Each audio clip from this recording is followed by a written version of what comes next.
एक ही ओलंपिक में 2 मेडल जीतकर इतिहास रचने वाली मनु भाकर के इस वक्त घर पर मौजूद हैं। दिल्ली के फरीदाबाद, हरियाणा के फरीदाबाद में मनु भाकर का घर है और उनके माता पिता इस वक्त हमारे साथ हैं, रामकिशन भाकर और सुमेधा भाकर। सबसे पहले आपको बहुत बहुत शुभकामनाएं। बहुत बहुत धन्यवाद आपका। सबसे पहले मैं आप ही के पास आऊंगी क्योंकि आप की जो खुशी है वो मुझे चेहरे पर साफ तौर पर नजर आ रही है। पिता कहते हैं कि बहुत जल्दी जो है वो रिएक्ट नहीं करते हैं, हालांकि अंदर से तो बहुत ज्यादा खुश होंगे, गर्वान्वित हो रहे होंगे। कल का वो जो वो क्षण था वो मैं आपसे सबसे पहले ज्यादा खुश होते हैं ये भी। अच्छा, बहुत ज्यादा खुश होते हैं। तो मैं बोलती इतना भी खुश ना हो, थोड़ा सा कम ही रहो, नजर ना लग जाए। तो हाँ, कई बार ना खुद की भी नजर लग जाती है बच्चे को। तो वो जो क्षण था उसको मैं चाहूंगी आप बयां करें कि जब मनु ने दूसरी बार मेडल, एक ही ओलंपिक में 2 बार मेडल, अभी तक कभी नहीं हुआ, कैसे आपको पता चला? क्योंकि आपने कहा कि मैं तो मैच भी नहीं देखती। मैं एक्चुअली वहां बैठ के, मैं नीचे बैठती हूँ जमीन पे, और हमने डिसाइड किया था कि आज मीडिया और इनका नहीं करेंगे, हम थोड़ा सा आएंगे, बाद में मिलेंगे सभी से, तो पहले थोड़ा सा ध्यान कर लेते हैं। फिर हम बैठ गए। फिर मेरी जो नेबर है उन्होंने बताया कि और ये कहा था कि जब तक कोई शुभ समाचार नहीं आएगा ना डोर नहीं खोल लेंगे तो नेबर ने आके बताया कि भाभी मनु ने मेडल जीत लिया है। तो वो जो खुशी थी ना मेरी, उसी समय जो आई थी, मीनाक्षी हैं ये मेरी पड़ोसन, तो मैं इन्हीं के ही मतलब एकदम चिपक के, इतना जो खुशी थी वो उनके साथ मेरी शेयर करी मैंने कल।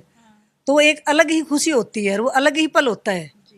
तो बहुत खुश थी मैं कि आज तो भाई कमाल कर दिया। मैंने दोनों बच्चों के लिए प्रेयर करी, सरबजोत के लिए भी और मनु के लिए भी।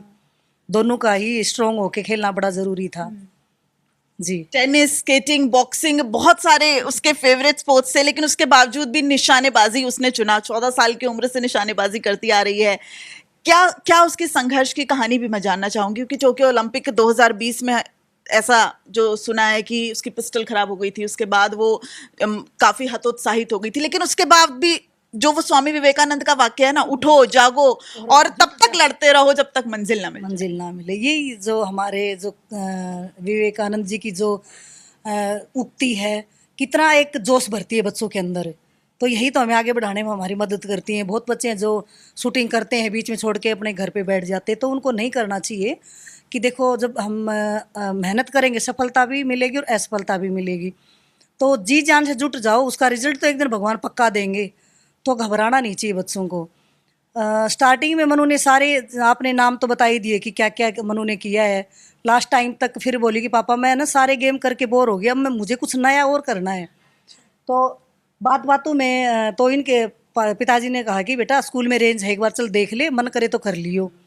तो चलो पापा ठीक है, आज मैं देखती हूँ। फिर चले गए दोनों। फिर वहाँ पे जो कोच थे अनिल जाखड़ सर, कोच जो बच्चों को वहाँ पे ट्रेनिंग दे रहे थे, वहाँ पे उस समय में 60 बच्चे ट्रेनिंग कर रहे थे सर के साथ में मिलके। फिर उसके बाद मनु को उन्होंने पिस्टल दी, डम्मी होती है जिससे बच्चे को पहली बार करवाते हैं।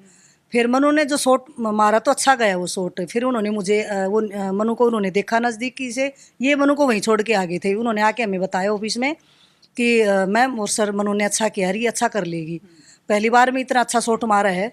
और ये तो आज पहली बार, इन्होंने तो कभी देखा भी नहीं, आज तो पहली बार में शॉट अच्छा गया, तो ध्यान करेगी ना तो पक्का करेगी।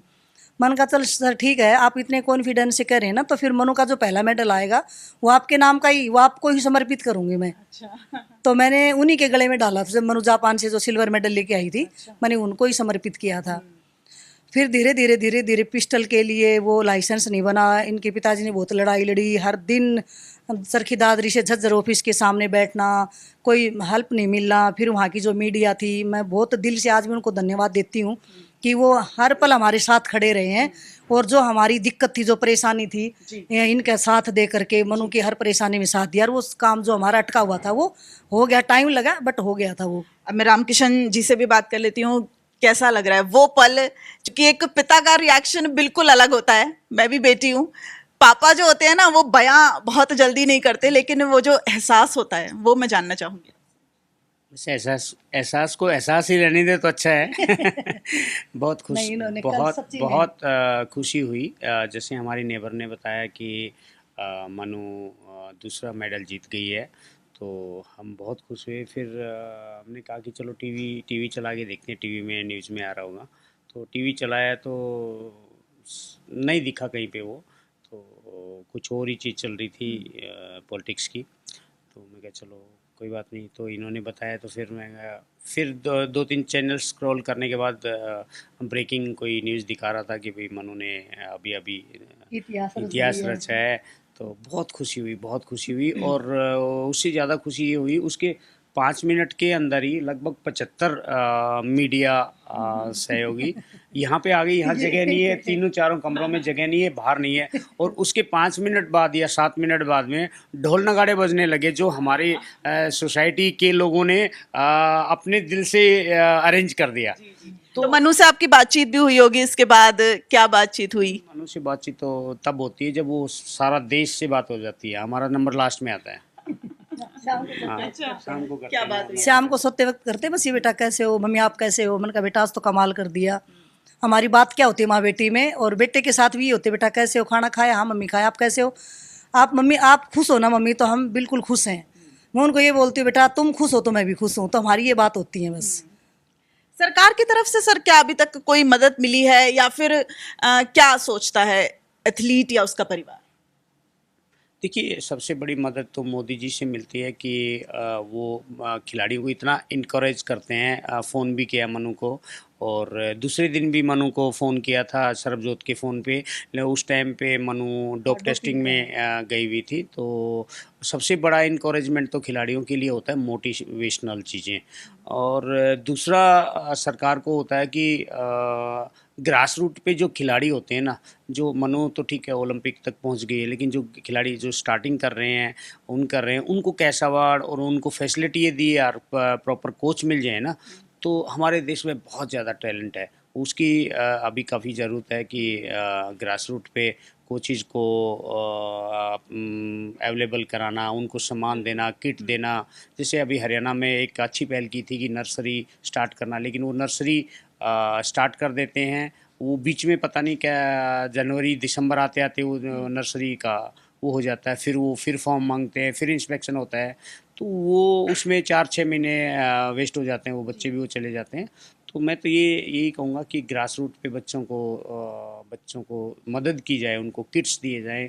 और जो यदि वो बच्चे मेडल जीतते हैं, चाहे वो छोटा ही सही, चाहे वो गांव लेवल का हो, चाहे वो ब्लॉक लेवल का हो, चाहे डिस्ट्रिक्ट लेवल का हो, उन बच्चों का जितना भी बनता है आपकी पॉलिसी में उसी टाइम पे दे देना, तो बच्चे बहुत मोटिवेट होते हैं। क्योंकि बच्चे यदि अवार्ड कोई मेडल जीत के लाते हैं, उसको 1 साल या 3 साल या 5 साल, जैसे अभी कैसा अवार्ड है थोड़ा डिले चल रहा है, 2021 से अभी तक 3-4 साल से चल रहा है हरियाणा में। तो इस तरह से होने से क्या ना, बच्चे को वो जो टाइमली हेल्प चाहिए होती है ना, बहुत से पेरेंट्स ऐसे होते हैं जो अपने बच्चे को, शूटिंग तो एक बहुत महंगा गेम है, ऐसे गेम में इतना ज़्यादा खर्चा होता है कि बहुत सारे पेरेंट्स बच्चों को गिव अप कर देते हैं। भाई अफोर्ड इसलिए नहीं कर पाते कि बच्चा काबिल भी है, वो मेडल भी लेके आया है, उसका कैश अवार्ड से उसका काम चल भी सकता है, लेकिन यदि वो डिले हो गया तो दिक्कत होती है। फिर दूसरा क्या कि हम हरियाणा में हैं, अभी यहाँ पे हरियाणा है ये भी, तो हम हरियाणा से हैं, तो एक हरियाणा में एक बड़ी रेंज की कमी हमेशा खलती है, हमें बच्चों को दिल्ली आना पड़ता है। तो ये कुछ चीज़ें हैं जिनमें हमारी सरकार इम्प्रूव कर सकती है। रही बात सेंटर में एक टॉप्स और खेलो इंडिया तो बहुत बढ़िया प्लेटफॉर्म है, बहुत बढ़िया प्लेटफॉर्म है। किरण रिजिजू जी ने खेलो इंडिया प्रोग्राम चलाया था, और खेलो इंडिया यूथ गेम, खेलो इंडिया यूनिवर्सिटी गेम, प्रधानमंत्री नरेंद्र मोदी की वो सोच बहुत ही बढ़िया है कि मतलब जिस हिसाब से बच्चों को मदद मिलती है ना, क्योंकि सबसे ज़्यादा ये है कि बच्चे को मंथली पैसा मिलता है, तो बच्चे के माँ बाप पर बच्चा बोझ नहीं है। अच्छा, अब बस अंत में एक सवाल, 2 अगस्त को लेकर अब क्या कुछ तैयारियां हैं? क्योंकि शायद 2 अगस्त वो दिन होगा जब एक बार फिर हम आपके पास आएंगे और झज्जर में दादी के देसी घी के लड्डू भी खाएंगे। 3 अगस्त। 3 अगस्त, अच्छा। क्योंकि मैच 25 मीटर में ना 2 दिन चलता है, आधा दिन पहले दिन, आधा 2 दिन चलेगा, 3 दिन चलेगा। कैसे शुभकामनाएं देना चाहेंगे? मैं दिल से ही शुभकामनाएं देती हूँ, मैं बोल के नहीं देती। अंदर से मेरी शुभकामनाएं निकलती हैं, बस मैं उसको पप्पी करती हूँ, उसमें सब कुछ आ जाता है, पूरा मेरा चला जाता है उसमें। टीम इंडिया के बहुत सारे खिलाड़ी हैं, सभी को शुभकामनाएं, सभी को शुभ आशीर्वाद, और लास्ट मिनट तक चांसेस है आप जीतोगे, तो लड़ते रहो, जीतोगे, जीत हमारी होगी। जय हिंद, जय भारत। तो पूरी जिंदगी मनु भाकर की प्रेरणादायी है उन लाखों करोड़ों युवाओं के लिए जो शायद थक कर हार गए या हार से मायूस हो गए, क्योंकि मनु ने देखिए 2020 से कैसे अपनी जिंदगी को एक बड़ा बदलाव दिया। और सबसे बड़ी बात, एकेडमिक्स भी नहीं छोड़ा है। मनु ने LSR कॉलेज, देखिए दिल्ली का टॉप मोस्ट कॉलेज है LSR, वहां से पॉलिटिकल साइंस से BA ऑनर्स की, उसके बाद पंजाब यूनिवर्सिटी से पब्लिक एडमिनिस्ट्रेटर, और अभी भी कारवां लगातार चलता जा रहा है। और उसके बाद निशानेबाजी में भी भारत का सर गर्व से ऊंचा कर दिया। तो बस उठो, चलो और दौड़ते रहो जब तक आपको मंजिल ना मिल जाए। कैमरामैन अभय के साथ दिव्या अग्रवाल, फरीदाबाद, News 24।